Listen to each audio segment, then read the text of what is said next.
తిరుమల క్షేత్రం చుట్టూ లడ్డూ రాజకీయం వెనుక అసలు కోణాలేంటి, నిజాలేంటి?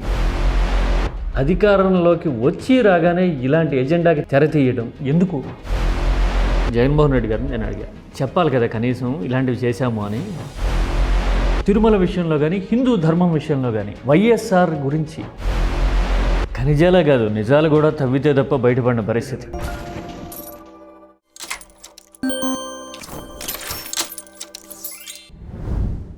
ధార్మిక విశ్వాసాల చుట్టూ, వ్యక్తిగత నమ్మకాల చుట్టూ రాజకీయ ప్రచారాలు ఎలా జరుగుతున్నాయి అనే వాస్తవాల్ని కీ టాక్స్ ఆవిష్కరించబోతోంది. ఎవరిది రాజకీయం, ఏది వాస్తవం తెలియాలంటే don't miss this special interview. నమస్కారం కరుణాకర్ రెడ్డి గారు. లడ్డూ చుట్టూ ఊహించని ఆరోపణలు, చాలా భయాందోళనలు కలిగే ప్రచారాలు. అసలు ఇలాంటి పరిస్థితి వస్తుంది అని ఊహకు కూడా అందదేమో మామూలుగా అయితే. కానీ కళ్ళ ముందు కనిపిస్తున్న ఇలాంటి ప్రచార వ్యూహాన్ని చూస్తే ఎలా అర్థం చేసుకోవాలి అసలు సగటు భక్తుడు, వెంకన్న మీద విశ్వాసం ఉన్న ప్రతి ఒక్కరు? భారతదేశంలోనే అత్యంత సీనియర్ రాజకీయ నాయకుడు, ఎన్నో పదవులు అనుభవించినటువంటి వ్యక్తి, దాదాపు 4 సార్లు ముఖ్యమంత్రిగా ప్రమాణం చేసినటువంటి వ్యక్తి, అంత బాధ్యత కలిగినటువంటి వ్యక్తే వెంకటేశ్వర స్వామిని రాజకీయ వనరుగా వాడుకోవాలన్నటువంటి ప్రయత్నం ఎంత దుర్మార్గమైనటువంటిది. అంత సీనియర్ రాజకీయ నాయకుడికి అంత దిగజారాల్సినటువంటి అవసరం లేదు, కానీ హద్దులు లేనంతగా ఆయన దిగజారి మాట్లాడడం జరిగింది.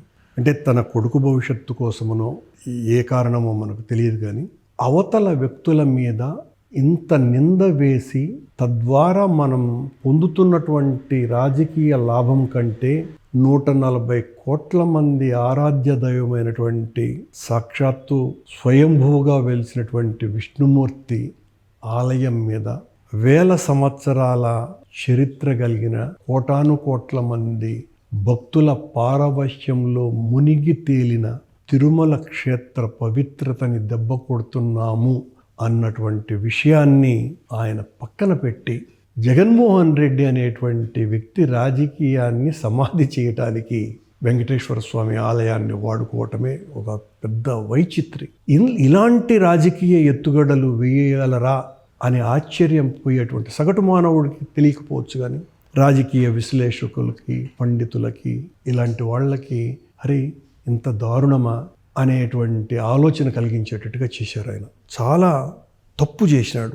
రాజకీయపరమైనటువంటి వ్యతిరేకతల్ని ఎదుర్కోవటానికి అనేక అంశాలు కావాల్సినన్ని అమ్ముల పొదిలో ఉంటాయి, కానీ అవన్నీ పక్కన పెట్టి దీన్ని ఎత్తుకోవటం అన్నది ఆయన పొందే లాభం కంటే ఆయనకు వచ్చిన నష్టం నేను చెప్పలేను, కానీ వెంకటేశ్వర స్వామి క్షేత్రానికి మాత్రం నష్టం కలిగింది.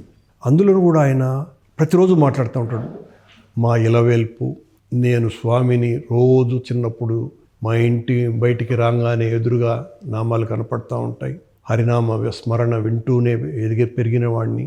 మరి ఇంత భక్తుడు నువ్వు ఈ భక్తిని ముసుగుగా వేసుకొని ఆ స్వామికే ద్రోహం చేయాలా అన్నటువంటి ఆలోచన చేయటం తప్ప కాదా అనేటువంటి మాట నేనంటున్నటువంటిది కాదు. ఇప్పుడు అందరికీ వస్తున్నది ఈ ప్రశ్న. ఎందువల్లంటే ఆయన 1.5 సంవత్సరం క్రితం ఒక మాట అన్నాడు ఉమ్మడి ఆ కూటమి సభ్యులతో. సెప్టెంబర్ నెల 18వ తారీఖున 2024లో నెయ్యికి బదులుగా స్వామి పవిత్రమైన లడ్డూలో యానిమల్ ఫ్యాట్ వాడినారు అని. ఇంకెంత దారుణాతి దారుణమైనటువంటి అపవాదది. దానికి ఆయనకు ఉన్నటువంటి బేస్ ఏంటంటే ఏమీ లేదు. ఆశ్చర్యకరంగా ఆయన నేను పేపర్లు చూసి మాట్లాడినాను, రిపోర్టు చూసి మాట్లాడినాను అని అన్నారు. ఏ రిపోర్టులను చూసి మాట్లాడినారు? ఆయన హయాంలో, ఆయన ముఖ్యమంత్రి అయిన తర్వాత సరఫరా చేయబడ్డటువంటి నెయ్యిని ల్యాబ్ టెస్టుకు పంపితే అందులో వెజిటబుల్ ఆయిల్స్ కనిపినారు అని అనుమానాన్ని అప్పటి శ్యామలరావు గారు అంతకుముందు నెలలో చెప్పినాడు. చెప్పిన దాంట్లో ఎన్డీడీబీ రిపోర్టులో అత్యంత స్వల్పాతి స్వల్పము అనేది ఎందువల్లంటే క్లియర్గా ఇవ్వరట. ఏ ల్యాబ్ కూడాను క్లియర్గా ఇవ్వదు, లేదు అని చెప్పదు. ఎందువల్లంటే ఆవులు తినేటువంటి ఆహారము, ఇచ్చేటువంటి పాలల్లో కూడా ఈ జంతువుల మిశ్రమం ఉండే అవకాశం ఉంది కాబట్టి 100% ఇవ్వరు. ఎందుకంటే తినేటువంటి ఆహారంలో కూడా కొవ్వు పదార్థాలు కలిసేటువంటి అవకాశం ఉంది కనుక ఆవు యొక్క పాలు కూడా కొవ్వు పదార్థమే కనుక దాన్ని పట్టుకొని యానిమల్ ఫ్యాట్ వాడినారు అనేటువంటి ప్రచారం చేసినారు. సరే, దాని మీద సుప్రీంకోర్టు చాలా ఆక్షేపించింది. తీవ్రమైన స్థాయిలో వాళ్ళు మాట్లాడడం జరిగింది. వాళ్ళ నేతృత్వంలోనే సిబిఐని వేసినారు. అందులో చంద్రబాబు గారికి సంబంధించిన 2 అధికారులు, రాష్ట్ర ప్రభుత్వ అధికారుల కంటే చంద్రబాబు గారికి బాగా కావాల్సినటువంటి అధికారులు ఆయన వేసుకున్నటువంటి వాళ్ళు ఉన్నారు. అయితే సార్, సుప్రీంకోర్టు నియమించిన దర్యాప్తు బృందమే సిట్టే తేల్చినా కూడా కలవలేదు జంతువుల కొవ్వు అని మళ్ళీ రిపీటెడ్గా అదే ఆరోపణ చేయటము, పదే పదే చెప్పడమే కాదు, ఊరూరా హోర్డింగ్లు పెట్టే పరిస్థితి కూడా వచ్చింది కదా. కారణం ఏంటంటారు? ఇది అవుట్ ఆఫ్ డెస్పరేషన్ జరిగిందా, లేదంటే అసలు ఎట్టి పరిస్థితుల్లోనూ ఇది నమ్మించాలి అనే ప్రయత్నమా? ఏమనుకోవాలి దీన్ని? నమ్మించాలి అనేటువంటి ప్రయత్నమేనండి. ఫ్రస్ట్రేషన్తో వచ్చినటువంటి కోపము, అవమానము, బాధ అన్నీ కలిపి దీన్ని ఎత్తుకొని ఎట్టొకటి కొట్టేయాలి అనేది. మీరు ఆశ్చర్యకరంగా మనం ఈ సిట్టు వేసిన తర్వాత మీరు అలా మాట్లాడకూడదు అని చెప్పిన తర్వాత కూడా సంవత్సర కాలంగా వాళ్లకు సంబంధించినటువంటి మంత్రులు, ఆ నాయకులు రోజు మా మీద మాట్లాడడమే. అలాగే చంద్రబాబు గారిని సమర్థించేటువంటి పత్రికలు ప్లస్ ఛానళ్ళు ఎవ్రీడే మా మీద మాట్లాడి సిట్టు వీళ్లను తొందరలోనే అరెస్ట్ చేస్తుంది అనేటువంటి మాటలు మాట్లాడినారు కదండి. ఉదాహరణకు మా సుబ్బారెడ్డిని పిలిచినప్పుడు సుబ్బారెడ్డికి చెమటలు పట్టినాయి, అది ఇదని కూడా రాసినారు లోపలికి పోగానే. తర్వాత మా ధర్మారెడ్డి, ఆయన ఎగ్జిక్యూటివ్ ఆఫీసర్గా ఉండే ఆయన్ని పిలిచినారు, ఆయన అప్రూవ్ అయిపోయినాడు అని రాసినాయి, అంటే తప్పు అంగీకరించేసినాడు అని. తర్వాత నేను ప్రత్యేక ఆహ్వానితుడిగా పర్చేస్ కమిటీలో మెంబర్గా ఉన్నానని నన్ను పిలిచినారు. ఇంకా నాకు అసలు ఆ చెమటలతోనే మొత్తం అంతా కారిపోయి బయటకు వచ్చినాడు అన్నట్టుగా మాట్లాడినారు. దీనికి సంబంధించి నేను టీడీపీ సోషల్ మీడియాలో ఒక మ్యాట్రిక్స్ కూడా చూశాను, రిలేషన్ మ్యాట్రిక్స్ కూడా. అది ఎలాగంటే, మీరు, సుబ్బారెడ్డి, ధర్మారెడ్డి, జగన్మోహన్ రెడ్డి బంధువర్గం మొత్తం వీళ్ళందరూ కలిసి ఇలా చేశారు అని ఆ మ్యాట్రిక్స్ సారాంశం. అంటే ఆ ఆరోపణ చేయడం వెనక లక్ష్యం ఇది అని మా రాజకీయ అంతం, జగన్మోహన్ రెడ్డి రాజకీయ పతనం, వాళ్ళ లక్ష్యం అది. ఆ సంవత్సర కాలం అంతా కూడా అలా రాశారు కదా, మాట్లాడినారు కదా. సిట్ నివేదిక వచ్చిన తర్వాత ఇందులో ఏ రాజకీయ నాయకుడి యొక్క ప్రమేయం లేదు అని వాళ్ళు స్పష్టంగా చెప్పినారు. అంటే జగన్మోహన్ రెడ్డి గారికి కానీ, సుబ్బారెడ్డికి కానీ, నాకు కానీ, పై స్థాయి అధికారులకు కానీ ఏ సంబంధము లేదు అని ఆయన అనుయాయులైనటువంటి 2 పోలీసు అధికారులు ఉన్నటువంటి దర్యాప్తు సంస్థ తేల్చింది. వాళ్ళు 19 నుంచి 24 వరకు దర్యాప్తు చేసినారు. అందులో నెయ్యి సరఫరాదారులని, టీటీడీలో ఉన్న కొద్దిమంది అధికారులని, ఆ నెయ్యి నాణ్యతను నిర్ధారించేటువంటి టెక్నికల్ ఎక్స్పర్ట్స్, వీళ్ళు 3 కుమ్మక్కయ్యి పొరపాట్లు నేరం చేసినారనే చెప్పింది. ఇందులో బోలే బాబా అనే వాళ్ళు, ప్రీమియర్ డైరీ అనేవాళ్ళు ప్రధానమైనటువంటి నిందితులుగా ఉన్నారండి. ఈ బోలే బాబాను తెచ్చింది ఎవరు? దీనికి మూలం ఎక్కడుంది? చంద్రబాబు గారి హయాంలో 2018లో బోలే బాబా 2 తడవలు నెయ్యిని సరఫరా చేసినారు. రెండో నిందితుడైనటువంటి ప్రీమియర్ డైరీ అనేటువంటి సంస్థ 2013 నుంచి పర్టికులర్లీ 2014 నుంచి 19 వరకు 80% పైగా నెయ్యిని సరఫరా చేసింది వీళ్ళే. చంద్రబాబు గారు, పవన్ కళ్యాణ్ గారు ఒక మాట అంటూ ఉంటారు, నెయ్యి నాణ్యమైన నెయ్యి 300 రూపాయలకి ఆడొస్తుంది, కావాలనే వీళ్ళు మోసం చేసినారు అని. తమాషగా ఈ ప్రీమియర్ డైరీ, ఆ బోలే బాబా డైరీ, వీళ్ళిద్దరూ కూడా చంద్రబాబు సమయంలో సరఫరా చేసింది 271 రూపాయలకే. మరి అప్పుడు తెలియదా మీకు?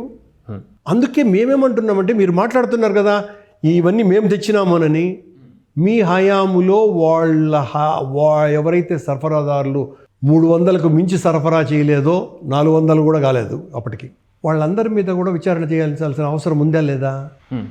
భగవంతుడి మీద విశ్వాసం ఉంటే అప్పటి నా హయాములో కూడా దీని మీద విచారణ జరపాలా అనే నిర్ణయం చంద్రబాబు చేయాల్సిన అవసరం ఉందా లేదండి?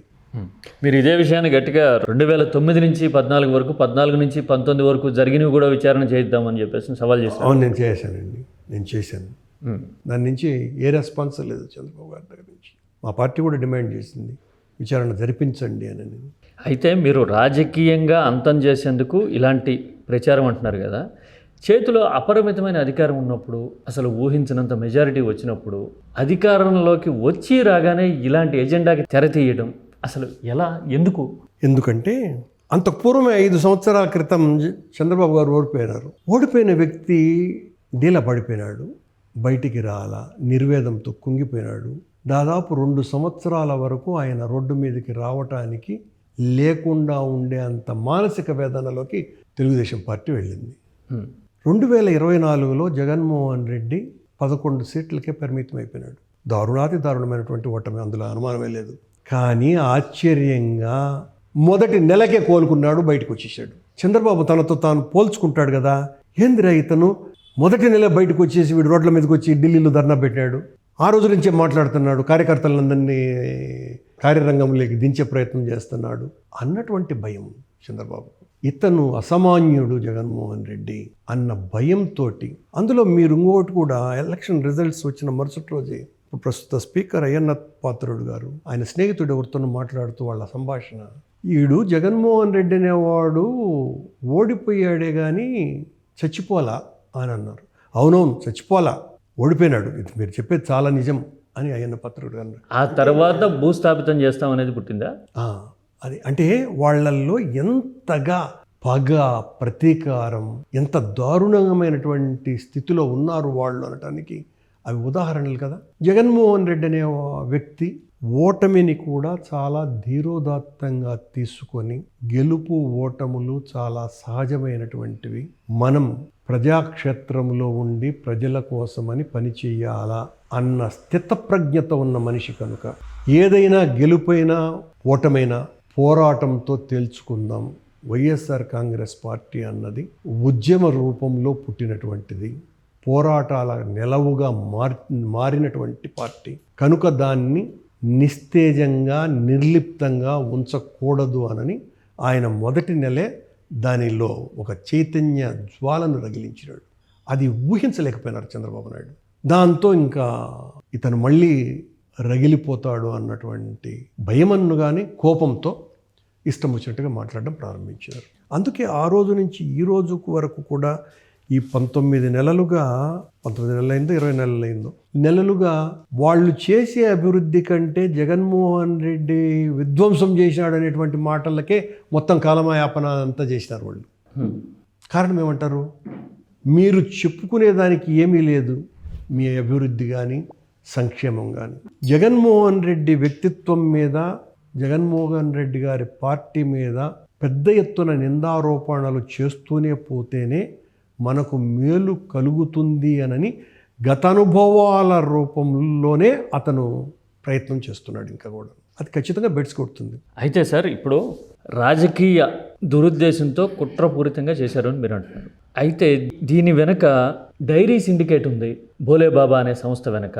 ఇందాపూర్ కానీ ఇంకోటి కానీ పేరు మారింది తప్పితే దీని వెనక పెద్ద డైరీ సిండికేట్ ఉంది. ఆ మూలాలన్నీ ఫలానా సంస్థ చుట్టూ తేలుతూ ఉన్నాయి తవ్వుతున్న కొద్దీ అని ఆధారాలు, ఆర్గ్యుమెంటు సర్ఫేస్ అవటం రీసెంట్గా చూస్తూ ఉన్నాం. 2-3 రోజులుగా చూస్తూ ఉన్నాం. సరిగ్గా ఇదే టైంలో టోన్ డౌన్ చేస్తున్న సంకేతాలు ఢిల్లీ వెళ్ళొచ్చిన తర్వాత కనపడుతూ ఉన్నాయి. ఈ రెండింటిని ఎట్లా చూడాలి? ఈ రెండు ప్యారలలా లేకపోతే ఎట్లా అవగాహన చేసుకోవాలి? ఇందాపూర్ డైరీ హెరిటేజ్ అఫీషియల్ వెబ్సైట్లో మా మ్యానుఫ్యాక్చరింగ్ యూనిట్ అని వాళ్ళు ప్రకటించారు. ఎవరు? హెరిటేజ్ వాళ్ళు. హెరిటేజ్కి కో మ్యానుఫ్యాక్చరింగ్ లొకేషన్ ఇందాపూర్ డైరీ తోటి ఉండటం కరెక్టు. ఇదే ఇందాపూర్ డైరీ చంద్రబాబు గారి సమయంలో 271 రూపాయలకు నెయ్యిని సరఫరా చేసింది. 300 రూపాయలకు స్వచ్ఛమైన నెయ్యి ఎక్కడ వస్తుంది అని 1.5 సంవత్సర కాలంగా మాట్లాడినటువంటి చంద్రబాబు నాయుడు గారికి మీ మ్యానుఫ్యాక్చరింగ్ యూనిట్ అయినటువంటి ఇందాపూర్ సంస్థ టీటీడీకి 271 రూపాయలకే సరఫరా చేసింది నిజం కనుక మీ మాటల ప్రకారము అది పూర్తిగా యానిమల్ ఫ్యాట్తో నిండినటువంటి కల్తీ నెయ్యి అవుతుంది కదా. ఇది నా విమర్శ కాదు, ఆయన అన్నటువంటి మాటల ప్రకారం అయితే అవుతుంది కదా. అలాగే ఆ తర్వాత వాళ్ళే 306 రూపాయలకు కర్ణాటక మిల్క్ ఫెడరేషన్ వాళ్లతో కలిసి వాళ్ళు L1 టెండర్ గాను, ఇందాపూర్ వాళ్ళు సెకండ్ లోయెస్ట్ గాను 51 కోట్ల రూపాయల నెయ్యిని సరఫరా చేసినారు ఇద్దరు కలిసి సంయుక్తంగా. ఆశ్చర్యంగా బిఆర్ నాయుడు చైర్మన్ అయిన తర్వాత సంవత్సరం తర్వాత మొన్న డిసెంబర్లో, ఇది ఫిబ్రవరి 26, డిసెంబర్ 25లో ఇదే హెరిటేజ్ మ్యానుఫ్యాక్చరింగ్ యూనిట్ అయినటువంటి ఇందాపూర్ సంస్థ మళ్ళీ 658 రూపాయలతో టీటీడీ నెయ్యి సరఫరా టెండర్ను దక్కించుకున్నది. పోటీదారుడు ఎవరు? Karnataka milk federation. మళ్ళీ వీళ్ళిద్దరికీ అప్పుడు ఇప్పుడు ఉన్న బాంధవ్యం ఏంది?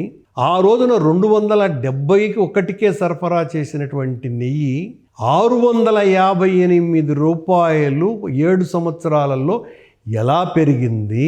2023-24 సంవత్సరాలలో కూడాను 400 రూపాయలకు మించి సరఫరా చేయనటువంటి నెయ్యి ఒక్కసారిగా చంద్రబాబు గారు పదే పదే నెయ్యి ఇంతకు తక్కువ దొరుకుతుందా అన్నటువంటి ప్రచారం విపరీతంగా పెద్ద ఎత్తున చేసిన తరువాత మీ మ్యానుఫ్యాక్చరింగ్ యూనిట్ 658 రూపాయలకు వేయటం మూలంగా ఎన్ని అనుమానాలు వస్తాయి?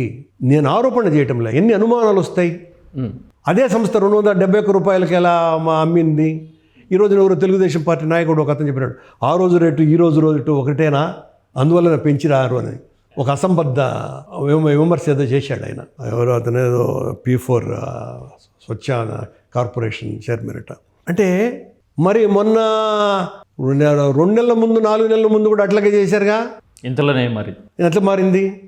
ఆ సంస్థ ఎందుకు వచ్చింది ఇప్పుడు మళ్ళీ రంగంలోకి? అదే 2 సంస్థలు ఎట్లా రంగంలోకి వచ్చినాయి? ఈ ప్రశ్నలన్నింటికి కూడా సమాధానం చెప్పవలసినటువంటి బాధ్యత వాళ్ళది. అట్లాగే ఈరోజు ఇంకొక ఆశ్చర్యకరమైనటువంటి విషయం, మా సంస్థ వీళ్లతో సంబంధం ఉంది అని హెరిటేజ్కు బోలేబాబాకు సంబంధం ఉందని బోలేబాబా వాళ్ళు ప్రకటించినట్టుగా ఒక వెబ్సైట్లో ఉన్నది. ఎప్పుడు? 2017 సంవత్సరం వాళ్ళు పెట్టినటువంటిది ఆ వెబ్సైట్లో. 2017 సంవత్సరం మా అసోసియేటెడ్ డైరీ యూనిట్ హెరిటేజ్ అని స్పష్టంగా బోలేబాబా సంస్థ చెప్పుంది. అంటే ఇప్పటికి దాదాపు 9 ఏళ్ళు అయింది కదా. ఇంత కల్తీ నెయ్యి అమ్మేటువంటి బోలేబాబా సంస్థ అత్యున్నత ప్రమాణాలతో నెలకొల్పబడ్డటువంటి వ్యవహరిస్తున్నటువంటి హెరిటేజ్ సంస్థతో మేము అసోసియేట్ అయ్యుండాము అని ప్రకటిస్తే 9 సంవత్సరాలుగా మీరు చూసి కూడా చూడకుండా ఎలా ఉండిపోయినారు? ఈ ప్రశ్నకు సమాధానం చెప్పాలిగా.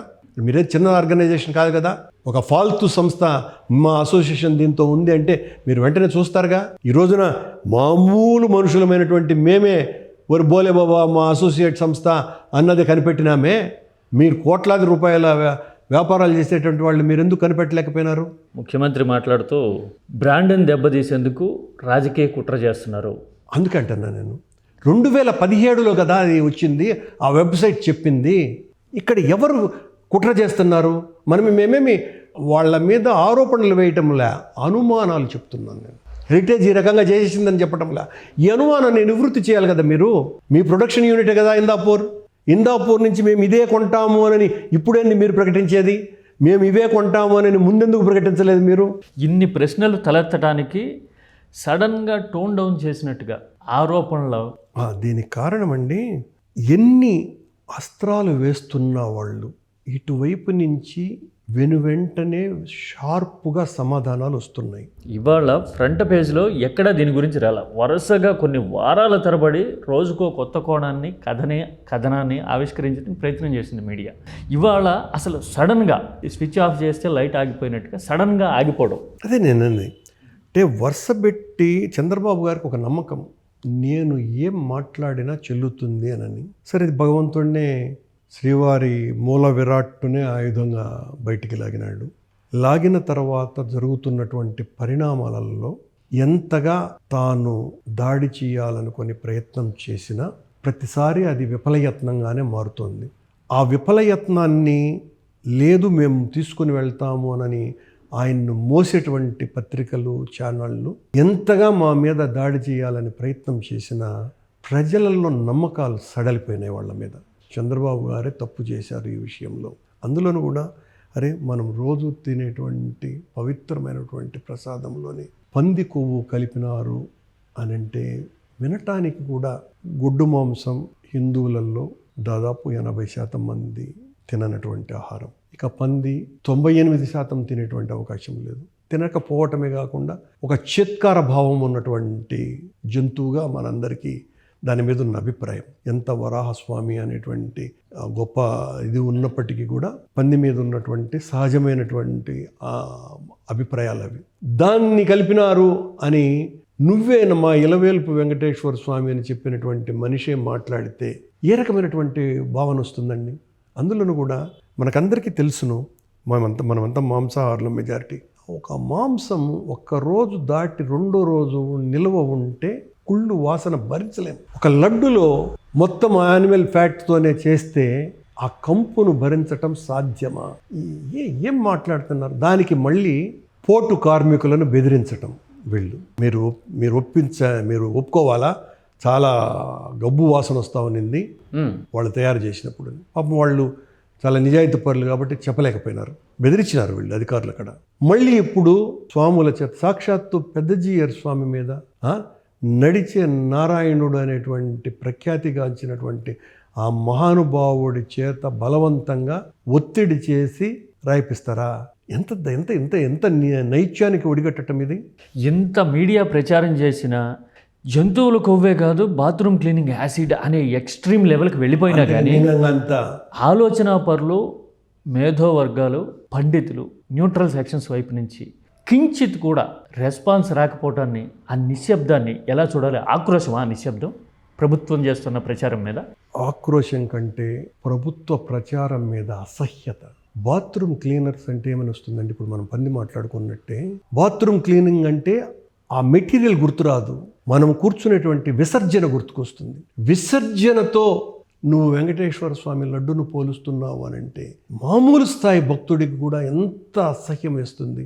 ఇంకా మీరంటున్నటువంటి పెద్దవాళ్ళకందరికీ కూడా నోరు కూడా మెదపటానికి వీలు లేనంత నైత్యంగా ఉంది కాబట్టి వాళ్ళెవరు కూడా పలకకుండా అసహ్యతను మౌనంగా భరిస్తున్నారు. ఒక పక్కన నివేదికల్లో జంతువుల కొవ్వు కలవలేదని వచ్చినా ఎలాంటి తొట్రపాటు లేకుండా వారాల తరబడి ఎదురుదాడి కొనసాగిస్తూ అదే నిజం అని నమ్మించే ప్రయత్నం ఓ పక్కన జరిగితే, మీరు చాలా భావోద్వేగంతో దేవుడి మీద ప్రమాణం చేస్తున్నా అని జనం మధ్యలో ఎమోషనల్గా మాట్లాడడం. నేను కానీ తప్పు చేసి ఉంటే నేను నా కుటుంబం అంత ఎమోషనల్గా, అంత భావోద్వేగంతో కదిలిపోయేలాగా మాట్లాడడానికి కారణం ఏంటి? కారణం ఏముందండి? నాకు మీరంటున్న వీళ్ళు నా మీద చేస్తే విమర్శలలో ఏంటి ప్రధానమైనటువంటిది? నేను నాస్తికుడిని లేదంటే క్రిస్టియన్ అంటారు. అది ఇప్పుడే ఉంది. మీరు తొలి విడత టీటీడీ చైర్మన్ అయినప్పటి నుంచి అప్పుడు నుంచి కూడా మాట్లాడుతూనే ఉన్నారు. అంటే దిగజారి ఆరోపణలు వేయటం. నాకు ఈ లడ్డు విషయంలో చంద్రబాబు గారు ఆ మాట మాట్లాడిన తర్వాత నాకు ఒళ్ళంతా గగుర్పాటు కలిగింది. ఒక రకమైనటువంటి వేదన, బాధ, ఆర్తి, ఎన్ని రకాలైనటువంటి ఉద్వేగాలు మనిషికి రావాలనో అన్ని రకాలైనటువంటివి నాలో వచ్చినాయి. నా స్వామి మీద ఇంత అభాండం వేయటం నేను అలా చూసుకున్నా, మా మీద వేస్తున్నారు అన్నటువంటి ఆలోచన కూడా రాలేదు నాకు. ఏందబ్బా ఈయన నేరుగా తననే రాజకీయ అస్త్రంగా వాడుకుంటున్నాడు ఆయన. సరే, అతను ఒక ముఖ్యమంత్రి స్థాయి మాట్లాడిన తర్వాత దీని మీద జనంలోకి ఏ రకంగా వెళుతుందో, మన చిత్తశుద్ధిని, మన నిజాయితీని, మనం ఏ తప్పు చేయనటువంటి వాడినిగా ఉండి నేను గమ్మున ఉండటం నాకు క్షమించరాని నేరం. అందులో నేను అప్పుడు నా 2 మోకాళ్ళు ఆపరేషన్, అప్పుడే నేను 5 రోజుల ముందే హాస్పిటల్ నుంచి డిశ్చార్జ్ అయ్యి వచ్చిన. సరిగ్గా నడిచే పరిస్థితి కూడా లేదు నాకు. సెప్టెంబర్ 23వ తారీఖున చేశాను నేను కోనేట్లో మునిగి అఖిలాండం దగ్గరికి వెళ్ళి, నేనుగాన లడ్డు కల్తీలో భాగస్వామిని అయితే నేనే కాదు, నా భార్య బిడ్డలతో సహా సర్వనాశనం అయిపోవాలా అని దేవుణ్ణి అఖిలాండం నుంచి ప్రార్థించిన. వీళ్ళందరూ మాట్లాడేటువంటి మాట భగవంతుడి ఆదేశము, ఆయన ఆశీస్సు లేకపోతే స్వామి దగ్గర సేవ చేసుకునే అవకాశం లేదు. కానీ ఆయన ఆశీస్సులు నాకు అతి మెండుగా దొరికినాయి. నేను పాలక మండళ్ల చరిత్రలోనే ఎవరూ లేనంత 3 సార్లు సభ్యునిగా, 2 సార్లు అధ్యక్షునిగా స్వామి నాకు ఆశీస్సులు ఇచ్చినాడు. తప్పు చేయని వ్యక్తి ధైర్యంగా నిలబడి ప్రమాణం చెయ్యాలని అనుకున్నాను. అందుకే నేను ఆ కుటుంబం సర్వనాశనం అయిపోవాలా అని ప్రమాణం చేశాను. ఇప్పటికీ కూడా కట్టుబడి ఉన్నాను నేను దానికి. ఇప్పటికీ కూడా కట్టుబడి ఉన్నా, చచ్చిపోయేంత వరకు కట్టుబడి ఉంటా. మీ భాష కానీ మీ వ్యక్తీకరణ కానీ ఇంత స్వచ్ఛంగా సోఫిస్టికేటెడ్గా మాట్లాడుతుంటే చూస్తుంటే అర్థమవుతూ ఉంటుంది. కానీ కరుణాకర్ రెడ్డి వివాదాస్పదుడు, దుందుడుకు స్వభావి, గొడవలకు పోతుంటాడు. తరువాత ఈ రకరకాల కాల్పనిక వివాదాలు సృష్టిస్తాడు. మందుబాటిళ్ళు లేకపోతే విగ్రహాలు అశుద్ధం ఉండే ప్రాంతాల్లో పడేయటం లాంటి వెనక ఈయన హస్తం ఉంది. లాంటి ప్రచారాలు ప్రముఖంగా మీడియాలో ఎందుకు వస్తూ ఉంటాయి? దాన్ని ప్రచారం చేసిన మీడియా సంస్థలు ఎవరు అన్నటువంటి ప్రశ్న మొట్టమొదట దానికి సమాధానం చెప్పుకోవాలి. మీరన్నటువంటిది ప్రధానికి చెప్తాను. నేను దుందుడుకు స్వభావిని కాదు. నేను చాలా నమ్రత కలిగిన రాజకీయుణ్ణి. నేను ఆవేశంతో ప్రవర్తించే మనిషిని కాదు. నేను ఏ విషయమైనా అవగాహన రాహిత్యంతో మాట్లాడను. ఒక విషయాన్ని నేను మాట్లాడుతున్నాను అంటే మొదట దాని మీద ప్రత్యేకమైన అవగాహనను పెంచుకొని ఆ సబ్జెక్ట్ మీద అథెంటిసిటీ రావటము, దానికి తోడు అందులో నిజం ఉండటము, రెండు నిర్ధారించుకున్న తర్వాత కానీ నేను ఏ విషయాన్ని కూడా నా జీవితంలో ఇంతవరకు నేను మాట్లాడలేదు, ప్రవర్తించను లేదు. మీరన్నటువంటి మందు బాటిళ్ల విషయంకి వస్తే, కొండ మీద బిఆర్ నాయుడు అనేటువంటి వ్యక్తి చైర్మన్ అయిన తర్వాత ఇక్కడ చాలా అరాచకాలు జరుగుతున్నాయి అన్నటువంటి విషయాన్ని నేను అనేక సందర్భాలలో చెప్పడం జరిగింది. కొండ మీద మందు బాటిళ్ళు దొరికినది, కనపడ్డవి మాకు కావాల్సినటువంటి వ్యక్తి ఒక అతను ఫోటోలు తీసినాడు, వీడియో తీసినాడు. తీసిన తర్వాత మా వాళ్లకు అతను పెట్టడం జరిగింది. కానీ మీరేం చేశారు అంటే మీ ఈ ఛానల్లో లేకపోతే ప్రభుత్వం ఇతనే ఆ బాటిళ్ళు పెట్టినాడు అని అన్నారు. పెట్టి అతని మీద కేసు పెట్టినారు సాక్షి రిపోర్టర్తో సహా. కానీ ఎక్కడా వీడియోలు చూపించలా అతను పెట్టినట్టుగా. నేను మాట్లాడిన తర్వాత అక్కడ దొరికినాయి అన్న తర్వాత ఆ తర్వాత శుద్ధి చేసే కార్యక్రమం మొదలుపెట్టినారు. రోడ్లన్నీ 25 గోనె సంచులకు మందు బాటిళ్ళు దొరికినాయి. నేను వివాదం చేయాలనుకునే వ్యక్తిని అయ్యుంటే అవన్నీ కూడా వీడియోలు రిలీజ్ చేసి ఉండేవాడిని. ఒకవేళ పెట్టాలనుకుంటే 25 సంచులు పెట్టలేరు కదా. అదే నేను చెప్తున్నటువంటిది. అంటే మీరు తప్పు చేసి మా మీద మాట్లాడితే ఎట్లా? రెండవది, దాదాపు టన్నుకు పైగా ఎక్కువ బరువు ఉన్నటువంటి శ్రీ మహావిష్ణువు విగ్రహం అలిపిరి పాదాల చెంత ఉన్నటువంటి పాత ఎస్విబిసి ఆఫీస్ పక్కన దరిదాపులలో నిజంగానే టాయిలెట్ల పక్కన పడేసినారు.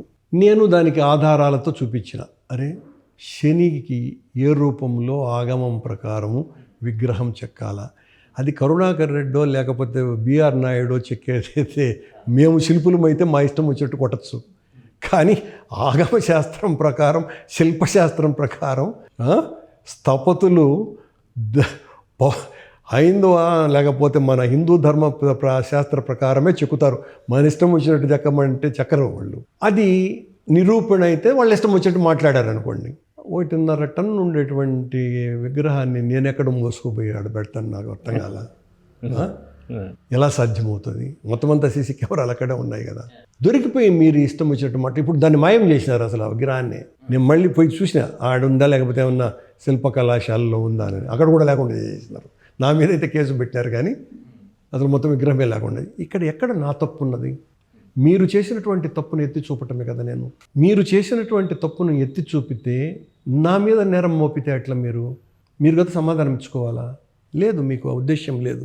మీరు అన్నట్టుగానే నన్ను దుందుడుకు నేను ఉన్నటువంటి విషయాన్ని ఉన్నట్టుగా మాట్లాడతా. మీరు కోరుకున్నట్టుగా మాట్లాడలేను. మీరు కోరుకున్నట్టుగా అంటే ఎట్లా? ఈ చంద్రబాబు గారికో లేకపోతే ఈ టీడీపీ ఛానళ్లకో నేను వాళ్లను బూతులు తిడుతునో దూషిస్తేనో దొరికినాడు దొంగ అని నన్ను ఎత్తుకుపోయి లోపలేసి నేను ఆ రకంగా ఎదిగిన రాజకీయుడిని కాదు.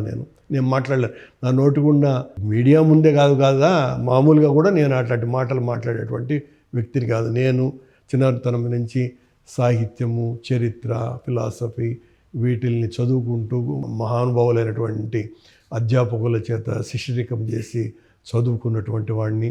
గొప్పవాళ్లతో నడిచేటువంటి అదృష్టం దేవుడు నాకు ఇచ్చినాడు.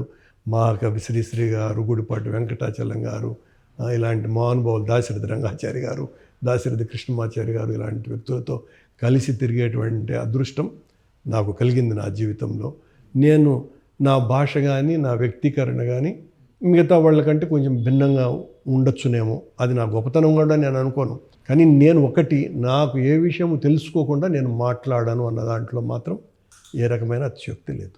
తొలినాళ్ళ నుంచి ఎప్పుడు మీరు 2006 ఆ టైంలో టీటీడీ బాధ్యతలు చేపట్టినప్పటి నుంచి మీరు నాస్తికుడని, మీరు కమ్యూనిస్ట్ అని, మీరు వెంకటేశ్వరుడి మీద విశ్వాసం లేని వ్యక్తి అనే ప్రచారం అసలు ఎందుకు జరిగింది, ఎందుకు జరుగుతుంది, అంత లక్ష్యం ఏంటి అలాంటి ప్రచారాలు? అప్పుడు కూడా చంద్రబాబు నాయుడు గారు రాజశేఖర రెడ్డి గారిని దెబ్బతీయటం కోసమని మాట్లాడినటువంటి మాట అండి. నిజమే, మీరన్న దాంట్లో నేను నా చిన్నతనంలో నేను కొద్ది కాలం కమ్యూనిస్టు ఉద్యమాలలో పనిచేశాను. మా ఇంటి నేపథ్యం కమ్యూనిస్టు నేపథ్యం. కమ్యూనిస్టు నేపథ్యం కంటే ముందు 67, 69లో ఆ 2 సంవత్సరాలు నేను ఆర్ఎస్ఎస్లో కూడా పనిచేసిన. నేను అంతకంటే చిన్నతనం నుంచే నేను విపరీతమైనటువంటి భక్తుడిని. ఇది ఇప్పుడేం నేను భక్తుడిని అని ఆ ఎముకలు మెడలో వేసుకోవాల్సిన పనిలే. వాళ్ళ సర్టిఫికేటు నాకు అవసరము లేదు. నేను భక్తుడిని. నేను రాడికల్ స్టూడెంట్స్ యూనియన్ సంస్థాపక సభ్యుడిని 1972లో. 72 నుంచి నేను రాజకీయాలలో ఉన్నా. నేను ఎమర్జెన్సీలో జైల్లో ఉన్నా 2 సంవత్సరాలు. ఇవేవి కూడా అబద్ధాలు కావు. కానీ నాకు అప్పుడు కూడా భక్తి ఉన్నది. అది కూడా అబద్ధం కాదు, నాకు భక్తి ఉన్నది. ఆ తరువాత నేను అంతకు పూర్వము ఆ తరువాత కూడా ప్రతి సంవత్సరము కొండకు నడిచి వెళ్ళి గుండు కొట్టుకునేటువంటి పరిస్థితి నాది. మీ మార్కులు ఎవడికి కావాలా? మీరు నన్ను నాస్తికుడు అనుకో, క్రిస్తుని అనుకో, లేకపోతే చండాలుడు అనుకో, మీరేమనుకున్నా నేను ఎప్పుడు కూడా దాన్ని పట్టించుకోను లేదు, కించిత్ బాధపడను కూడా లేదు. వెంకటేశ్వర స్వామిని రాయి అన్నాడు, నల్ల రాయి అన్నాడు చెప్పుతూ.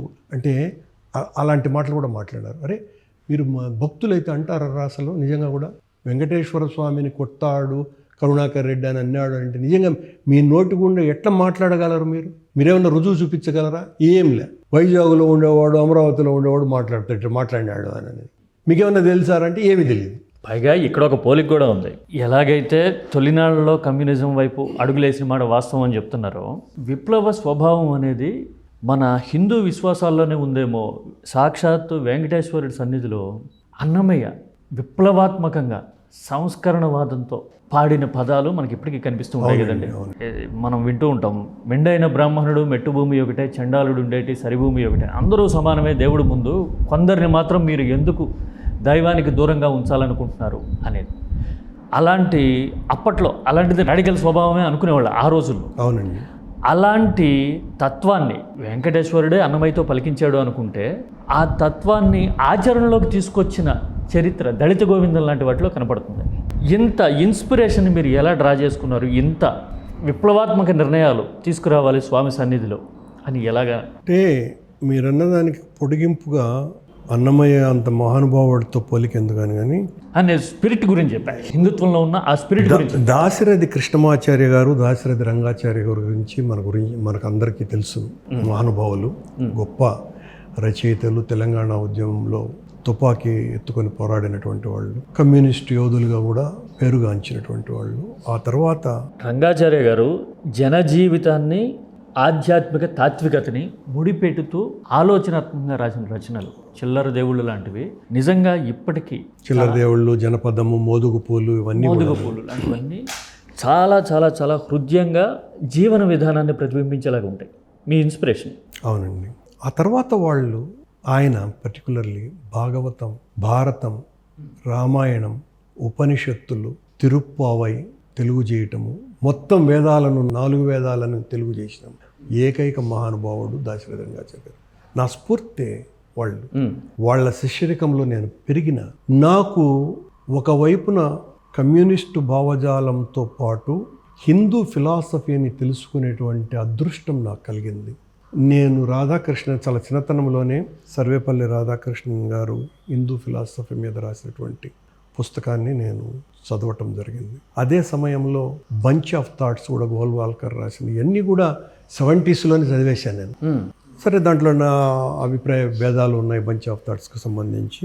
హిందూ తాత్వికతకు సంబంధించినటువంటి పుస్తకాలు ఏమున్నా కూడా వాటిల్ని విమర్శనా ధోరణితో చదవటం మూలంగా మరింత ఎక్కువ అవగాహన నాకు కలిగిన కారణంగానే భగవంతుడు నాకు వెంకటేశ్వర స్వామి తన దగ్గర పనిచేసేటువంటి అవకాశాన్ని కల్పించినారు కనుక విమర్శనాత్మకంగా ఉంటేనే మూఢత్వానికి దూరంగా దైవత్వానికి దగ్గరగా ఉండగలుగుతాను.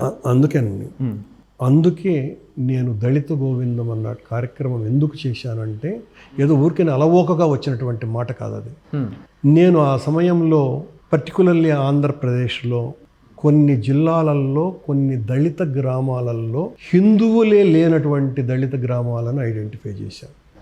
అవి కొన్ని గిరిజన గ్రామాలు, కొన్ని దళిత గ్రామాలు, పర్టికులర్లీ తూర్పుగోదావరి, వెస్ట్ గోదావరి, గుంటూరు జిల్లాలలో.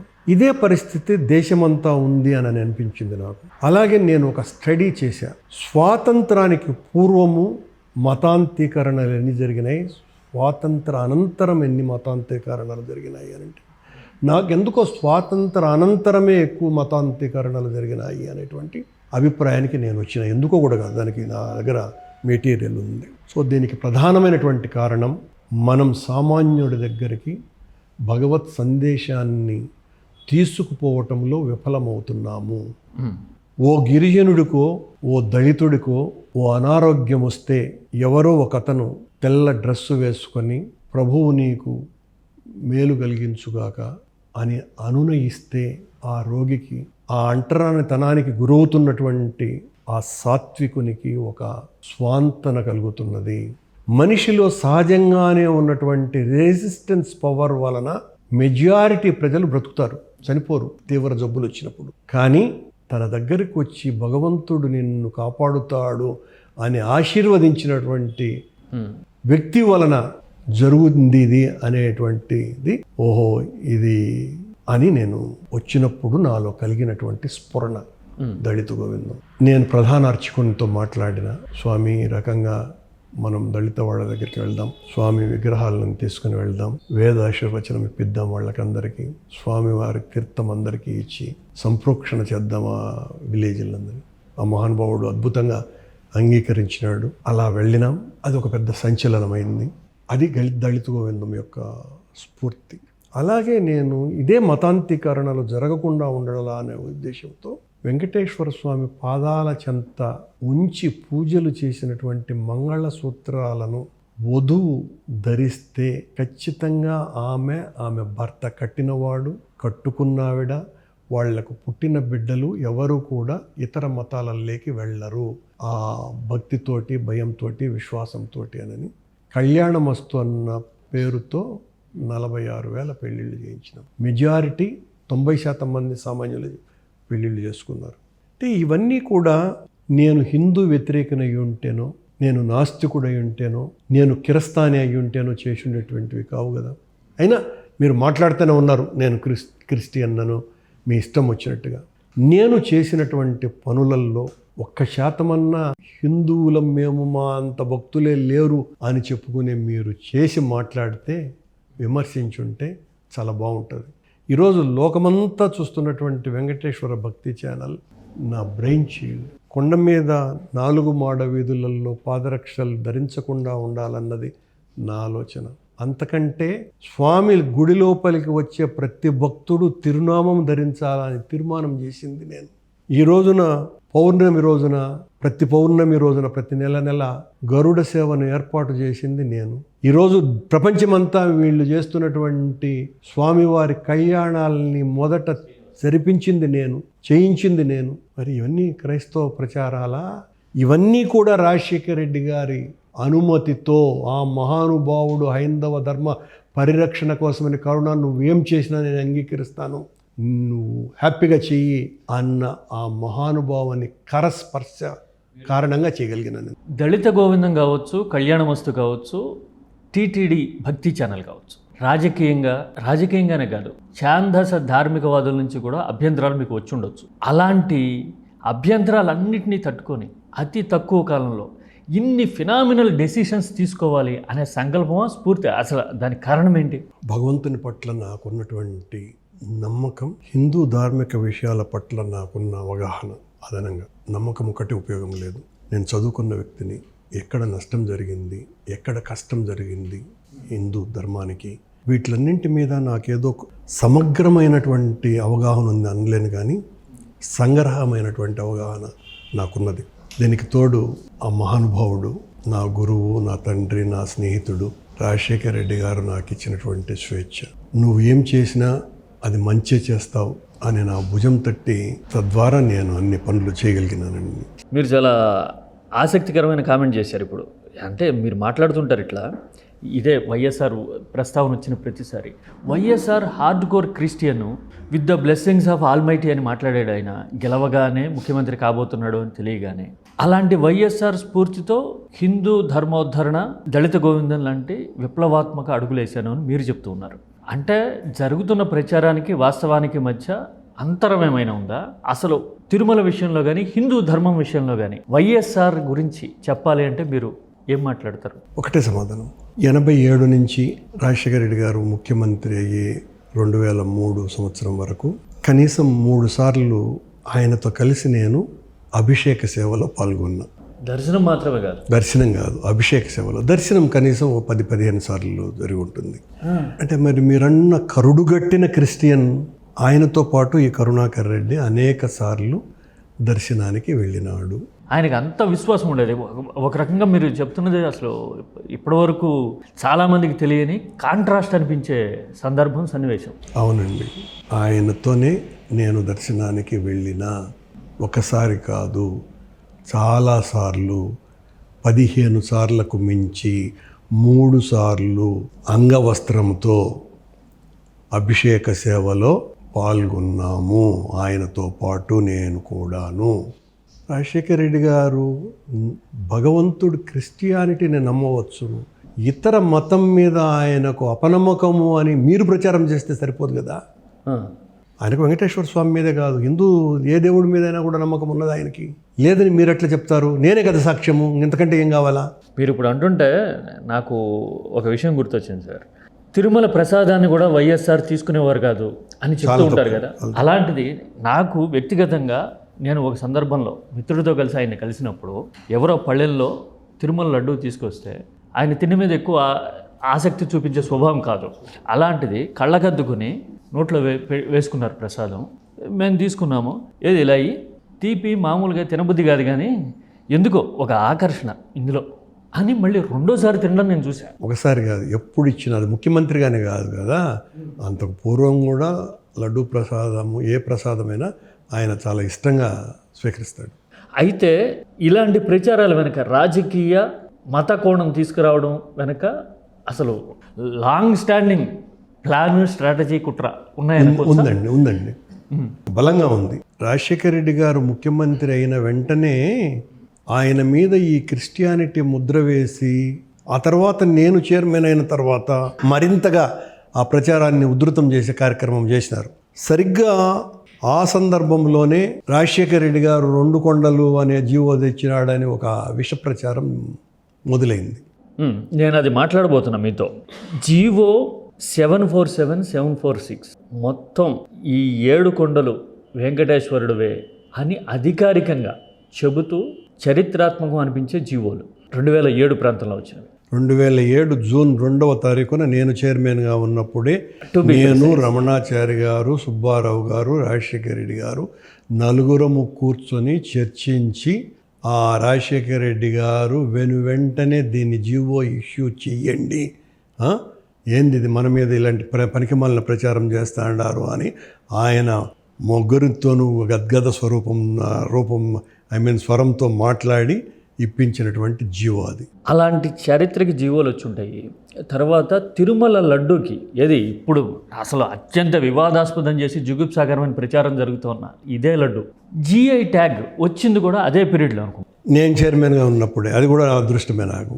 GI ట్యాగ్ వచ్చింది నా టైంలోనే 2007లో. ఇలాంటి చారిత్రక పరిణామాలు, ప్రభుత్వపరమైన ఆదేశాలు అప్పుడు వచ్చి ఉంటాయి. దానికి క్వైట్ కాంట్రాస్ట్లో అసలు ఆ జీవోని రివోక్ చేస్తాము అని 2009 సందర్భంలో, ఎన్నికల సందర్భంలో చంద్రబాబు గుంటూరు ప్రాంతంలోనే ఏమో మాట్లాడిన సందర్భం ఉంది. ఇప్పటికీ పేపర్ క్లిప్పింగ్లు కనపడుతూ ఉంటాయి. జీవో ఇచ్చిన వాళ్ళ మీదేమో హిందూ వ్యతిరేకి, అన్యమత ప్రచారానికి ఆనవాలు అన్నట్టుగా ముద్ర ప్రచారం ఒక సెక్షన్ ఆఫ్ మీడియాలో అట్లీస్ట్. ఇంకో పక్కన అలాంటి జీవోల్ని రీవోక్ చేస్తానన్న వాళ్ళేమో ధర్మ యుద్ధం చేస్తున్నామో అని ప్రకటించుకునే పరిస్థితి. అసలు ఇంత విభిన్నమైన సిచ్యువేషన్ ఎందుకుంది? ఎందుకుందనేది మీకు తెలిసి కూడా వేస్తున్న ప్రశ్న కదా.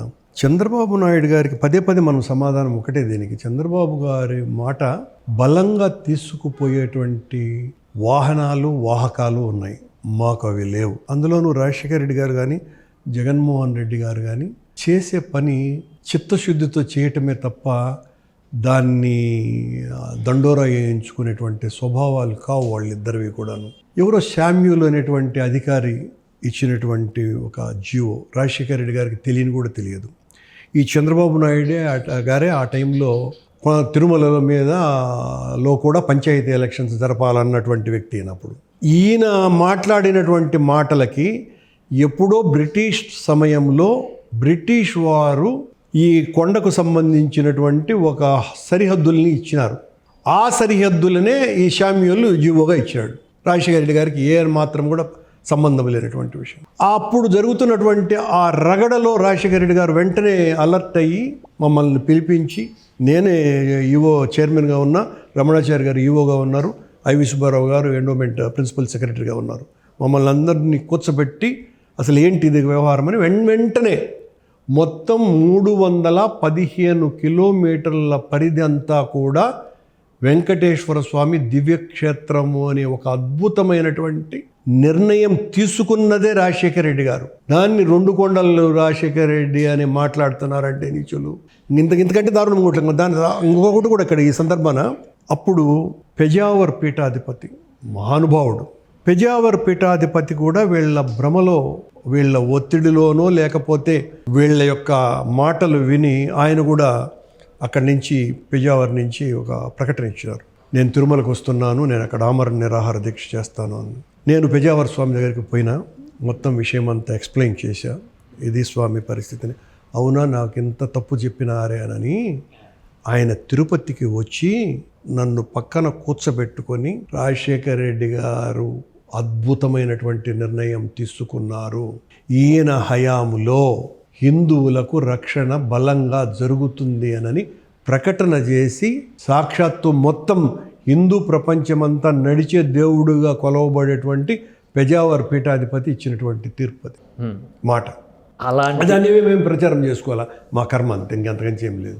వాటి మీద ప్రచారం చేసుకోవాలా, రాజకీయంగా విభేదించడమే కాదు, పూర్తిగా అసలు ఆ జీవోన్లే రివోక్ చేస్తాము అనే ఎక్స్ట్రీమ్ లెవెల్కి వెళ్ళి ప్రచారం చేయాల్సిన పరిస్థితి చంద్రబాబుకి ఎందుకు వచ్చిందంటారు? ఏమైనా మైనారిటీ ఓట్ల కోసం ఏమన్నా మాట్లాడుంటాడు, ఎప్పటికప్పుడు ఆయన మాట్లాడడం ఆయనకు అలవాటు కదా, అటేమన్నా మాట్లాడారేమో నాకు తెలియదు, నేను దాన్ని పెద్ద ఫాలో కాలేదు. మీరు వైఎస్ఆర్ గారి గురించి, ఆయన హిందూ ధర్మ విశ్వాసాల గురించి చెప్తూ ఉన్నారు. తర్వాత జనరేషన్కి వచ్చే ముందు నేను వైఎస్ఆర్ పూర్వ జనరేషన్ రాజారెడ్డి గారి జమానా గురించి, ఇప్పటికీ జరిగే ప్రచారాల గురించి, మొన్న ఈ మధ్యన ఏదో వచ్చిన వెబ్ సిరీస్లో కూడా ప్రత్యేకంగా ఆయన మతానికి సంబంధించి కానీ వ్యక్తిగతానికి సంబంధించి కానీ చాలా చూడగానే నెగిటివ్గా ధ్వనించే సన్నివేశాలు నేను చూశాను. రాజారెడ్డి అంటే ఒక నెగిటివ్ ఫినామినా అనే తరహాలో ప్రత్యర్థులు ఇప్పటికీ మాట్లాడుతుంటారు. కానీ వాస్తవం ఏంటి, నేను వచ్చేటప్పుడు చూసా, మీ ఇంటికి వైఎస్ రాజారెడ్డి నివాసం అని ఉంది పేరు. మీరు అంత అభిమానంతో ఇంటికే పేరు పెట్టారు అంటే మీరు దగ్గరగా చూసి ఉంటారు, అవగాహన చేసుకుని ఉంటారు. అసలు వాస్తవం ఏంటి, రాజారెడ్డి అనే పర్సనాలిటీ విషయంలో జరిగే ప్రచారానికి అసలు వాస్తవానికి మధ్య ఏమైనా పొంతన పోలిక ఉందా, దూరం ఎంత ఉంది? నాకు రాజశేఖర రెడ్డి గారు ఎంత సన్నిహితమో రాజారెడ్డి గారు అంతకంటే ఎక్కువ సన్నిహితం. నన్ను ఆయన ఒక కుమారుడిలాగా చూసినారు. ఆయనతో కొన్ని వందల రాత్రులు గడిపే అంత సాన్నిహిత్యం నాది, గడిపినంత సాన్నిహిత్యం. ముషిరాబాద్ జైల్లో ఉండగా నాకు పరిచయం అయిన 75లో. అప్పటి నుంచి మా ఇద్దరిది పెనవేసుకుపోయిన బాంధవ్యం. నా దృష్టిలో రాజారెడ్డి గారు మహోన్నతమైనటువంటి మానవతామూర్తి. మీరు నన్ను నా ప్రారంభ సమయంలోనే మీరు చాలా దుందుడుకు ఇవన్నీ మాటలు మాట్లాడారే, నేను అదే నన్ను ప్రచారం గురించి అహంకారమను దుందుడుకను అని అన్నారే. చిన్నవాడిని కాబట్టి ఆమె అన్నారు. రాజశేఖర రెడ్డి గారు చాలా పెద్దవాడు కాబట్టి హంతకుడి దగ్గర నుంచి ఎన్నెన్ని బిరుదులు ఇవ్వాలనో అన్ని బిరుదులు ఆయనకు తగిలిచ్చినారు. కానీ అతి సున్నిత మనస్కుడు, ఇతరులకు సహాయం చేయాలన్న దాంట్లో మరెవ్వరికంటే కూడా ముందు నిలిచేటువంటి వ్యక్తి. ఆయన అనురాగాన్ని, ఆత్మీయతని, ప్రేమని, కరుణని పొందిన మనిషిగా, అది వ్యక్తిగా నాకు, చూసిన వ్యక్తిగా కొన్ని వందల మందికి నాకు రాజారెడ్డి గారంటే చాలా ఇష్టం. రాజారెడ్డి వారసత్వమే రాజశేఖర్ రెడ్డి, రాజశేఖర్ రెడ్డి వారసత్వమే జగన్మోహన్ రెడ్డి. ఇదే రాజారెడ్డి గారు నేను 4 సార్లు కొండకెళ్ళినాం. ఇది అబద్ధం అనుకుంటారు మీరు. దర్శనానికి నేను రాజారెడ్డి గారు 4 సార్లు కొండకు వెళ్ళినాం. ఖనిజాలే కాదు, నిజాలు కూడా తవ్వితే తప్ప బయటపడిన అంతే పరిస్థితి. కదండి, అంతే కదా. నేను మొదటిసారి వింటున్నా ఇది. 4 సార్లు బాగా గుర్తున్నవి 2. బాపిరాజు గారు ఎండోమెంట్ మినిస్ట్రీగా ఉన్నప్పుడు ఒకసారి, చెంగల్రెడ్డి గారు అధ్యక్షుడైనప్పుడు ఒకసారి, అంతకు పూర్వం 87 అండ్ 89 ఆ ప్రాంతాన 2 సార్లు, 4 సార్లు నేను ఆయనతో కలిసి కొండకు వెళ్ళటం జరిగింది. అంటే ఇలాంటి ప్రచారం వ్యూహాత్మకంగా ఏది నాటి జమానా నుంచి ఆ జనరేషన్తో మొదలుపెట్టి చాలా ఫౌండేషన్ గట్టిగా వేశారనుకోవాలా ఈ పరంపరను చూస్తే. అప్పటి నుంచి అంటే అప్పుడు వేయలేదు కదా, ఇవన్నీ కూడా ఉదహరిస్తారు కదా. పొలిటికల్గా యాక్టివ్ అయ్యి ముఖ్యమంత్రి అయిన తర్వాతనే ఈ రకమైనటువంటి ప్రచారం మొదలుపెట్టారు, ఆపాదిస్తారు. నేను చెప్పాను కదా, అలాంటి రిఫ్లెక్షన్ ఉన్న క్యారెక్టర్స్ అన్నీ అసలు క్రిస్టియానిటీ కోసం పోరాడినట్టుగా. అసలు క్రిస్టియానిటీ ఎందుకు ఈ దేశంలో మైనారిటీలు కాబట్టి క్రిస్టియన్ ముద్ర వేసేసి పూర్తిగా హిందూ వ్యతిరేకిగా చిత్రీకరిస్తే మొత్తం హిందువుల ఓట్లన్నీ దండుకోవచ్చును అనేటువంటి ఒక కుతంత్రం కదా చంద్రబాబు నాయుడు గారిది, చంద్రబాబు నాయుడు గారి అనుకూలమైనటువంటి రాజకీయ పార్టీలది. అలా జగన్మోహన్ రెడ్డిని, రాజశేఖర్ రెడ్డిని వీకెన్ చేయాలన్నటువంటి తలంపు వలన వచ్చినటువంటి ఒక కాన్స్పిరేటివ్ థీరీ ఇది. అంటే మీరు ఇప్పుడు ప్రస్తావించి ఇంత ప్రస్ఫుటంగా మాట్లాడుతున్నారు కాబట్టి నేను యాక్చువల్గా ఇది అడగొద్దు అనుకున్నా. వెంకటేశ్వరుడి శక్తిని తగ్గించే కుట్ర ఇది అని విశ్వాసం ఉన్నవాళ్ళు, నమ్మేవాళ్ళు మాట్లాడతారా? ఒక రకమైన దుస్సాహసం అనిపించదు? పైగా మామూలు సాధారణ మానవులు తగ్గిస్తే దైవత్వానికి ఉన్న శక్తి తగ్గుతుంది అని అసలు ఆలోచనే ఒక తక్కువ భావం కదా. అలాంటి కామెంట్లని ఎలా అర్థం చేసుకోవాలి? అంటే మన జీవితం అంతా అబద్ధాలతోనే నడిపేసి ప్రతి అబద్ధం వలన మనకొక విజయం దొరికిపోవటం మూలంగా ఇక సర్వం సహా అవతల వ్యక్తుల హననానికి భగవంతుణ్ణి వాడుకుంటే గొప్పగా ఉపయోగపడుతుంది అని అనుకొని ఒక నిర్ణయం తీసుకొని చంద్రబాబు నాయుడు గారు ఆ రకమైనటువంటి హిందూ మత ద్వేషిగా వెంకటేశ్వర స్వామి మీదనే జగన్మోహన్ రెడ్డి చేసిన కుట్రగా చెప్పేస్తే ఇక అతని పని ఆడికి అయిపోతుంది. ఆంధ్ర రాష్ట్రంలో ప్రత్యామ్నాయ రాజకీయ పార్టీలు లేవు, జగన్మోహన్ రెడ్డి పార్టీ తప్ప. భవిష్యత్తులో మరొక పార్టీ వచ్చేటువంటి అవకాశాలు ఇక్కడ మృగ్యం. కనుక అధికారంలో లేకపోయినా అత్యంత బలవంతుడు మనందరికంటే జగన్మోహన్ రెడ్డి అన్న భయంతో ఆఖరి అస్త్రంగా వదిలినటువంటి శస్త్రం వెంకటేశ్వర స్వామి ద్వేషి జగన్మోహన్ రెడ్డి అని. మీరు రాజారెడ్డి గారి జమానా గురించి చెప్పారు, వైఎస్ఆర్ గురించి మాట్లాడుకున్నాం. హిందూ ధర్మం విషయంలోనూ విశ్వాసాల విషయంలోనూ జగన్మోహన్ రెడ్డిని మీరు దగ్గరగా చూసుంటారు. ఆయన స్వభావం కానీ, ఆలోచన సరళి కానీ తిరుమల విషయంలోనే కాదు, అసలు హిందూ ధర్మం విషయంలో ఎలా ఉంటుంది? ఎప్పుడైనా ఎక్కడైనా జగన్మోహన్ రెడ్డి గారు హిందూ ధర్మానికి వ్యతిరేకంగా వ్యవహరించినటువంటి సందర్భం ఒక్కటన్నా ఉందా? మొట్టమొదట దానికి సమాధానం కావాలి కదా వీళ్ళు మాట్లాడుతున్నటువంటి దానికి. జగన్మోహన్ రెడ్డి గారు ఏ పీఠాధిపతి ఎవరిని కలవాలనుకున్న ప్రతిసారి కూడా ఎంత భక్తి ప్రపత్తులతో కలిసి ఉంటారు. ధార్మిక ఉపన్యాసకులకు అవన్నీ పీఠాధిపతులు కానీ, మతాచార్యులకు కానీ. తను పాదయాత్ర చేసిన తర్వాత 4,000 కిలోమీటర్లు దాదాపు, అంత అలసటలోనూ కూడా చెప్పులు లేకుండా కొండకు నడిచినాడు. ఇంకా దీనికంటే భక్తి ఏముంటుంది? అంత పూర్వం కూడా చాలాసార్లు వచ్చారు కదా కొండకి. చాలా సందర్భాల్లో వేదికల మీద కానీ, లేకపోతే ఎవరైనా ప్రసాదం తీసుకొచ్చి ఇచ్చేటప్పుడు కానీ చెప్పులు తీసి స్వీకరించడం అనేది కనపడుతుంది. సరే, ఆయన కన్విక్షనా లేకపోతే ఆయన నిబద్ధత అదంతా తరువాత, కానీ ప్రచారం మాత్రం పదే ఏం చేయగలము కామేష్ గారు? ప్రచారము పనిగట్టుకొని మీరు చేస్తే మేము ఇలాంటి వాటిలకు సమాధానాలు చెప్పుకోవటానికి ఇలాంటివి ఏంటి సమాధానాలు చెప్పుకోవటము అంటే ఇది రాజకీయ ప్రేరేపితంగా ఉండకూడదు కదా మన సమాధానము అనేటువంటి ఆలోచనతో ఉన్నటువంటి వాళ్లకు మీరు మా వ్యతిరేకులు ఇంత బలమైనటువంటి పోటు పొడుస్తారని అర్థం కావాల. చాలా ఆలస్యంగా కానీ మేల్కోలేకపోయినాం మేము నిజాన్ని చెప్పాలంటే. అది జగన్మోహన్ రెడ్డి గారు కావచ్చు, నేను కావచ్చు, రాజశేఖర రెడ్డి గారు కావచ్చు, ఎవరైనా కావచ్చు. మేము ఎవళ్ళము కూడా భగవంతుడిని మా స్వప్రయోజనాల కోసమని వాడుకోవాలి. మీరు మేలుకోలేకపోయామన్నారు కదా, ఇప్పటివరకు మాట్లాడిన దాంట్లో 50% మాత్రమే ఉంది. మీరు మేలుకోలేదు అని చెప్పడానికి రిమైనింగ్ 50% ఏది? మీరు 2006-2008 మధ్యలో ఉండగా టీటీడీలో ఎలాంటి విప్లవాత్మక నిర్ణయాలు తీసుకున్నారు అనేది ఒక ఎత్తు అయితే, 2019 తర్వాత 24 మధ్యలో సాంకేతిక పరంగా సీసీ కెమెరా లాంటివి ఏర్పాటు చేయడం కానీ, సామాన్య భక్తులకి ఉషోదయంలో దర్శనం కల్పించడానికి కానీ, అన్నిటికంటే ముఖ్యంగా శ్రీవాణి లాంటి వ్యవస్థీకృతంగా ఆలయాల్ని, శ్రీవారి ధర్మాన్ని వ్యాప్తి చేయడానికి ఆలయాల నిర్మాణం లాంటివి కానీ, ఇలాంటి నిర్మాణాత్మక నిర్ణయాలు తీసుకున్నా కానీ చెప్పుకోలేకపోయారా? లేకపోతే కనుక అసలు ఏం జరిగింది అసలు? చెప్పుకోలేకపోయినాం. చెప్పుకోవాలని అనుకున్నా కూడా అవసరం లేదు అని. ఎందువల్లంటే భగవత్ సేవకు సంబంధించిన విషయాలను పొలిటికల్ ఓటు రాజకీయంగా మార్చకూడదు అన్నది జగన్మోహన్ రెడ్డి గారి అభిప్రాయం. అందువలన భగవత్ సేవను కూడా రాజకీయమైందయ్యా, నాకు అర్థం కాలా అని ఆయన అనేక సార్లు అనటం కూడా జరిగింది. చంద్రబాబు గారికి ఏమో ప్రతిదీ కూడా రాజకీయమే. బహుశా అలా అనుకోబట్టేనా ఇప్పుడు భగవత్పరమైన విషయాలు రాజకీయ అస్త్రాలే మీద పడుతున్నాయి వచ్చి? అంటే అవతల పక్షం నుంచి అలాంటి ఆరోపణలు వస్తున్నప్పటికీ కూడా మీరు బాగా జాగ్రత్తగా గమనిస్తే పైన భగవంతుడు ఉన్నాడు, చూస్తూ ఉంటాడు అని జగన్మోహన్ రెడ్డి చాలా రివాజుగా అనేటువంటి మాట. అది హృదయం లోపల నుంచి వచ్చేటువంటి మాట. అంటే భగవంతుడిని మనం వాడుకోకూడదు, అన్నీ భగవంతుడు చూస్తున్నాడు కదా, ఎవరి పాపం వాళ్ళు అనుభవిస్తారు అనేది.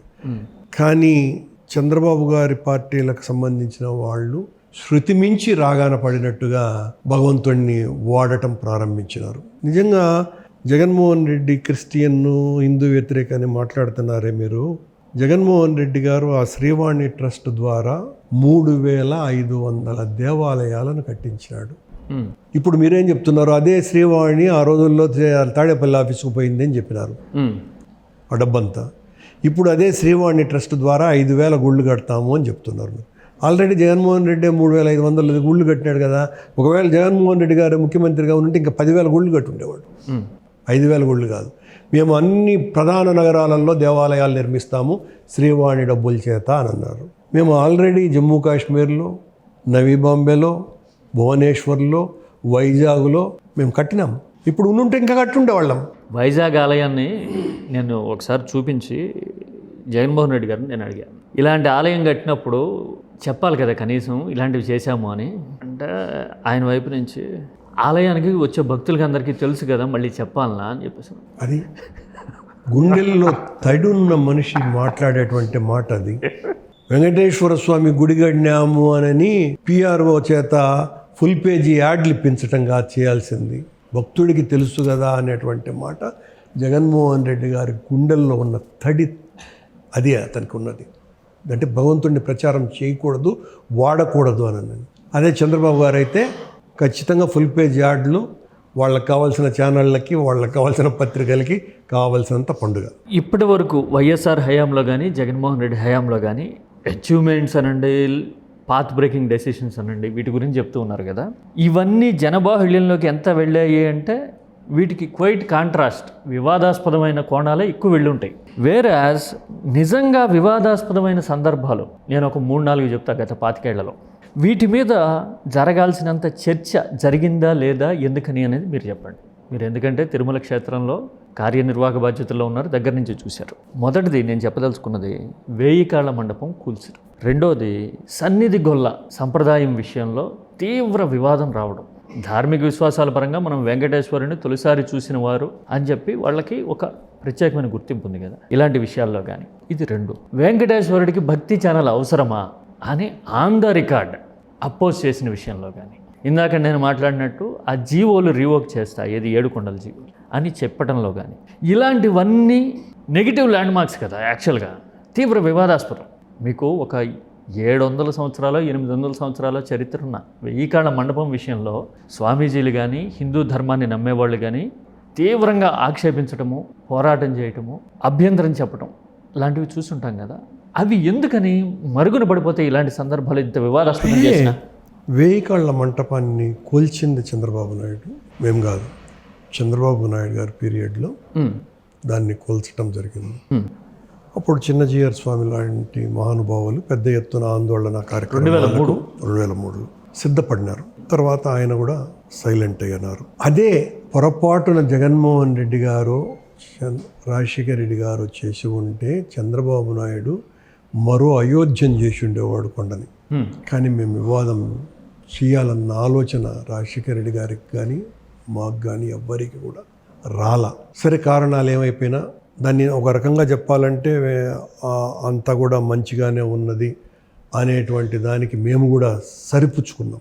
సన్నిధి గొల్లకి శాశ్వత ఉద్యోగం కల్పించింది రాజశేఖర రెడ్డి గారు, మేము ప్రచారం చేయించుకోలేం. మళ్ళీ జగన్మోహన్ రెడ్డి గారు సన్నిధి గొల్లల్లో ఎంతమంది ఉంటే కుటుంబంలో అంతమందికి ఉద్యోగాలు ఏర్పాటు చేసింది జగన్మోహన్ రెడ్డి గారు. కొండ మీద అర్చకుడికి ఎంత ప్రామినెన్స్ ఉందో సన్నిధి గొల్ల కుటుంబానికి కూడా అంతే ఇంపార్టెన్స్ ఉంది. కాబట్టి వాళ్ళందరినీ కూడా వంశపారంపర్యంగా ఉద్యోగ భద్రత కల్పించాలా అన్న నిర్ణయం తీసుకునింది ఆయన. మీరు చెబుతున్నటువంటిది సన్నిధి గొల్ల మంటపం. ఈ గొల్ల మంటపము కూల్చాలనుకున్నది కూడా చంద్రబాబు నాయుడు గారు. దాన్ని కాపాడింది రాజశేఖర రెడ్డి గారి సమయంలో మేము. కానీ అక్కడ మేము గొప్పలు చెప్పుకోవాలా. మేము యాదవుల ఓట్ల కోసమని ప్రాకులాడలా. దాన్ని ఇక్కడ రాజకీయంగా కూడా కాంట్రాస్ట్ కదా. బీసీలకి వెన్నుదన్నుగా నిలుస్తామని చెప్పుకునే వాళ్ళేమో వాళ్ళ విశ్వాసాలకి ప్రయోజనాలకి భంగం కలిగించేలాగా అంటే అది బీసీలకు సంబంధించిన విషయము అన్న స్పృహ కూడా భక్తులుగా మాకు రాల.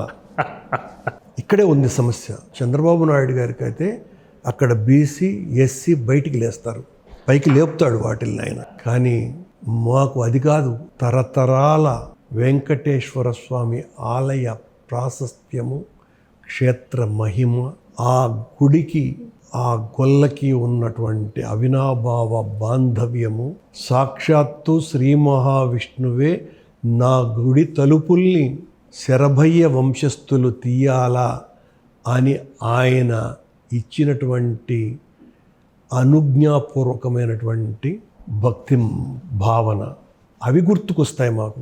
వీళ్ళు యాదవులు కదా, హమాలీలో లేకపోతే క్షౌరం చేసేవాళ్ళు కదా, అలా మాకు రాలా. నేనే రాజశేఖర రెడ్డి గారి అనుమతితో కొండ మీద 2000 సంవత్సరాల రికార్డెడ్ హిస్టరీ ఉన్నటువంటి తిరుమలలో మొట్టమొదటగా మహిళా క్షురకుల్ని తీసుకొని వచ్చినటువంటి వాడిని నేనేం గొప్పలు చెప్పుకోలే. నాయి బ్రాహ్మణులకి అంత మేలు చేసేసినామని చెప్పాలా. వాళ్ళకందరికీ జీతాలు పెంచిందంత మేము చెప్పుకోలే. పోటు కార్మికులను రెగ్యులరైజ్ చేసింది మేము చెప్పుకోలే.